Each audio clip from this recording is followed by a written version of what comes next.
আসসালামু আলাইকুম। আমি আমার অ্যাকোয়ারিয়ামটার জন্য কয়েকটা মাছ নিয়ে আসি, যেখানে ছিল কয়েকটা গোরামি মাছ, যেগুলোকে বাংলায় খলিশা মাছ বলা হয়, আর একটা অ্যাঞ্জেল ছিল, অ্যালবিনো অ্যাঞ্জেল, আর একটা টাইগার শার্ক। অ্যাকোয়ারিয়ামে মূলত দুইটা অ্যাঞ্জেল আর একটা টাইগার শার্ক ছিল, যেগুলোকে আমি একদম ছোট ছোট নিয়েছিলাম, প্রায় 8-9 মাসে এগুলো অনেক বড় হয়ে গেছিলো। তো কয়েকদিন আগে একটা অ্যাঞ্জেল, অ্যালবিনো অ্যাঞ্জেলটা দেখি মরে গেছে, তো আরেকটা অ্যাঞ্জেল হয়তো বা বাঁচবে না ওইভাবে। তো এই জন্য আজকে যে কয়েকটা মাছ নিয়ে আসি, আমার মূল টার্গেট ছিল একটা অ্যাঞ্জেল নিব আর একটা টাইগার শার্ক নিব।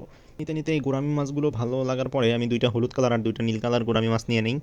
মাছগুলোর পলিথিনের মুখটা খুলে আমার অ্যাকোয়ারিয়ামের পানিতে ওটা দিলাম, যে পানিটা অ্যাডজাস্ট হয়ে যাওয়ার জন্য। তো কিছুক্ষণ অ্যাডজাস্ট হয়ে যাওয়ার পরে একে একে এবারের পালা মাছগুলোকে ছাড়ার। আমি আমার অ্যাকোয়ারিয়ামে মাছগুলোকে একে একে ছেড়ে দিলাম।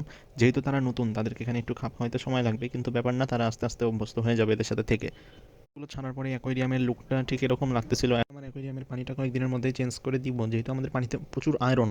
এর জন্য সাদা কালার কোনো কিছু থাকলে যে ওটা একদম হলুদ হয়ে যায়, গাছগুলোই যেরকম হলুদ হলুদ হয়ে গেছে। ভিডিওটা এ পর্যন্তই ছিল, দেখা হবে আগামী কোনো ভিডিওতে। ততক্ষণ ভালো থাকবেন, সুস্থ থাকবেন। আসসালামু আলাইকুম।